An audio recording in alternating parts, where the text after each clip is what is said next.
I'm going to show you quick lunch activities and how they can be really interactive for students if they're coming into class and doing a do now, or even if you want to keep students accountable as they're doing group work or independent work.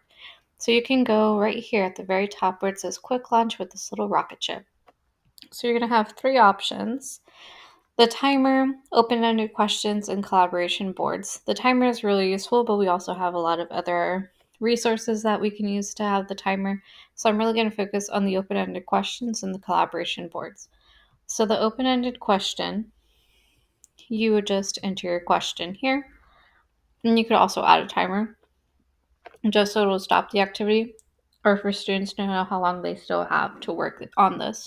So example, if we're doing a do now, maybe it would be like, what is the connection to regular and irregular shapes?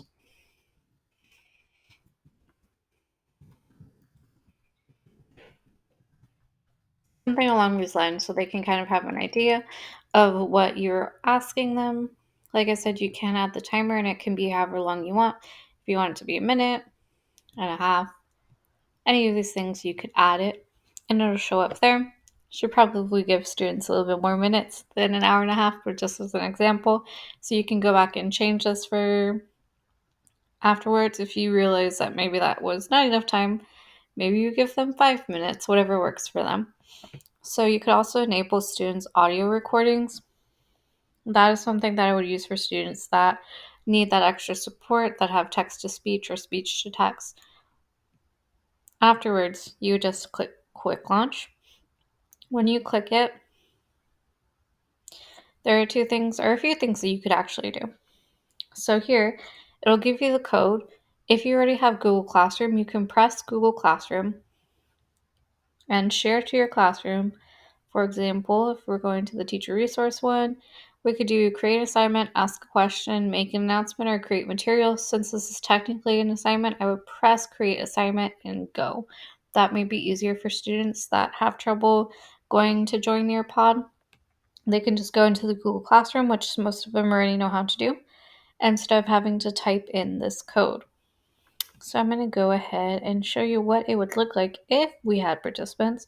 You'd be able to see the participants right here. You would actually be able to see what they responded. So I could hide students' names and answers after they were responding already. And the nice thing about Nearpod is if we do have students who are struggling readers, they could press this button right here. So if they press this button, it'll pop up a screen that looks like this, and you can press play. So it will read to them.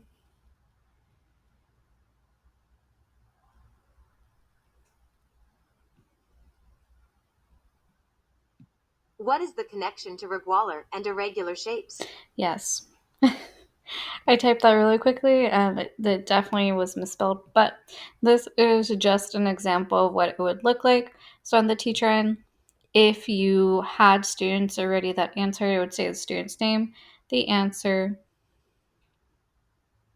and how many students are actually participating. We're starting the timer, so they should be able to have their names and everything there. Participation would show me how many students participated already and how many I'm still waiting for. So I'm going to go ahead and end this activity because I don't need it anymore. But it's just to show you. So another thing that I actually really like in the quick launch is the collaboration board. I like the collaboration board because it allows students to feed off of other people's feedback. So let's say you can also change all of these things on the side. But let's say our collaboration board topic could be time. So we can say, how do we know when it is AM or PM? Now, as I'm doing this, I have the option to make it a grid or columns. The grid looks nicer to me, in my opinion, but you could also do columns. So students' options, they can see other names Students can edit responses. I can approve students' posts to make sure that they're not posting anything that's inappropriate. We could add comments or we could approve student comments. I like to have the comments on because students are able to go back and read other people's responses and add on to it. So they're connecting their ideas to each other. I don't usually have the students' names on because I don't want them to focus on only one student because they want to reply to that one student.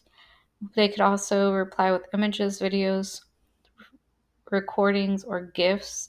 So if you do not want students wasting their time looking for pictures or videos or GIFs, you can close these. Maybe I don't want them to have GIFs. I would encourage them maybe to find images, videos, maybe not if we're just doing this as a do now, but otherwise I would.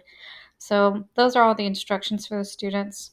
Here, they would be able to share their responses. So maybe we can say, I know that noon is blank, AM or PM, right? So then we would be able to post it.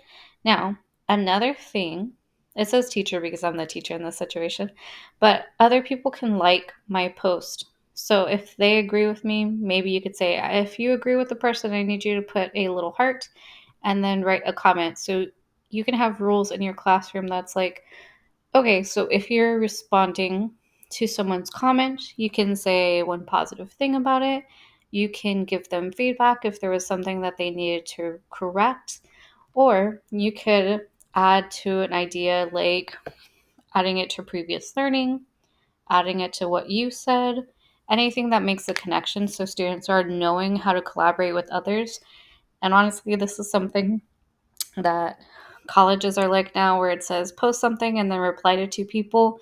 This will get them used to doing that to where they're reading other people's responses and giving actual feedback or responses to the person rather than just saying good job. So I do like these activities. So I'm going to get rid of this one. I am going to post a quick launch activity on our Google Classroom so you can play with the collaboration board, see what it would look like on our end as students, just to kind of play with it to know if this is something you want to use. It's honestly an activity you can do at the beginning, middle, or end of the lesson.